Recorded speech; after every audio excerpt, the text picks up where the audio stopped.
share of essential Indian experiences, but until this year I'd never actually experienced India's famous festival of Holi, the yearly spring celebration of colors. During the festival, people celebrate by playing Holi, or playing colors, and that can mean throwing colored powder on one another, shooting colored water on one another, or more gently applying the water-soaked powder mixture onto people's faces directly. Now that's Holi with an I, not as in the kind of hand grenade that's particularly useful against killer rabbits. As far as I understand it, the festival comes from a tale about a young man named Prahlad. On the eve of Holi in North India, you can see these bonfires burning to commemorate the story about this triumph of faithful devotion to God over greedy attempts to usurp God's power. There is another story tied to Holi, and that has to do with Krishna, who put dye on Radha's skin in order to make her look more like him, since he was darker skinned, since she was so fair. So basically, he was doing the opposite of all the Fair and Lovely ads we see advertised all over India. There's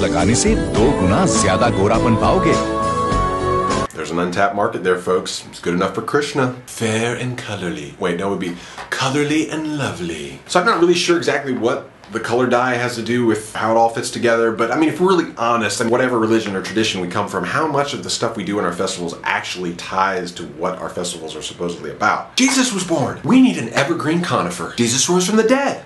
Let's dye eggs and hide them. As far as I understand it, Holi is about spring, color, and life. So in that sense, it's definitely similar to our practice of Easter, but instead of dyeing eggs, you're dyeing faces. The cities of Vrindavan and Mathura are popular destinations for devotees of Krishna, and thus are famed destinations for Holi, especially among foreign travelers. Since I'm a foreigner, my friend Arun thought it would be a good place to take me for Holi. So on the eve of Holi, while the bonfires were burning, Arun and I went to the weekly night bazaar to look for some colors, and Arun set to wheeling and dealing. That's 40 cents. If you need to learn the virtues of self-control, frugality, and the art of bartering, guys like Arun, gurus. These days you don't just have the standard powder, you can get spray, liquid, these little capsule thingies. I don't know what that's all about. Now what's in the dye? I don't know, but the stuff can stain pretty epically. Holi hand stains, Holi butt stains, Holi finger stains, Holi shower curtain stains, Holi stainedy scalpsy Batman. There's word on the street that if you put oil on your hair and self beforehand, then it will come off easier. On the morning of Holi, we awoke to discover the Delhi metro from Noida was closed. It's a holiday, so it's a holy day. Get it? It's actually spelled exactly the same. We hopped on an auto, took a bus, checked the train station, missed one Mathura-bound train by 5 minutes, spent an hour waiting for a bus heading to Mathura, which never showed, went back to the station, and purchased a local ticket. I still don't know how it works totally, but you can buy one of these local tickets for like super cheap, and it's kind of like flying standby. You buy the cheap 50 rupee local ticket, and find the TT, that's the guy with the clipboard, and ask if there are any seats available in the better class. He writes the seats down on the back of the ticket, and voila, 2 tickets to Mathura for $2. We met 2 foreigners on the train, Jeremy and Adele.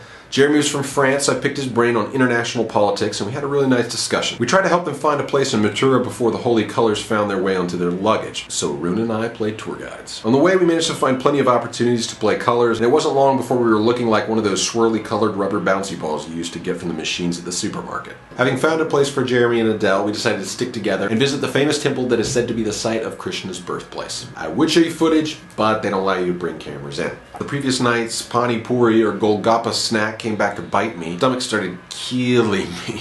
To soothe my stomach, I thought a lassi would be nice. I mean, the 2 that I got back in Jaipur were really awesome, but this one is up there, for sure. We said our goodbyes to our new friends, Jeremy and Adele, because we wanted to catch the 3 o'clock train back to Delhi. We were smart this time and bought our tickets ahead of time, but we weren't smart in that we showed up to the train right as it was pulling away, which meant no time to talk to the clipboard dude to see if we could get upgrade seats, which meant standing for 2 hours in the most crowded non-metro train I've ever ridden on in my life. But you know, that's what's awesome about India. Because though at moments I was so tired I was about to fall asleep standing up, by the end I was again invigorated by the irrepressible life of the people of India. We even played Holi on the train. A kind soul gave me this flute for no apparent reason. We had shell blowing lessons. Punjabi uncle showed me a web video on his mobile of some crazy guy in Mumbai who train surfs. There's just nothing quite like riding general seating on an Indian train. Like I said, it was an invigorating experience. It was the perfect way to end Holi, and it's something I plan to do a lot more of. That's my experience with Holi. If you've ever had any fun Holi experiences, or if you're from India and you can correct some of my misunderstandings about what Holi is, please leave a comment or post a video response and let your voice be heard. I'm still working on my Vaishnav Devi trip log. Sorry it's been so long. It is in progress. Probably not have it up next week either because I'm going on a trip to Assam next week, which I'll be making a video about, which you'll probably see in like 2 years. So until next time, keep it creative, keep it quality, keep it constructive, YouTube, and if you get the chance, try riding general seating next time.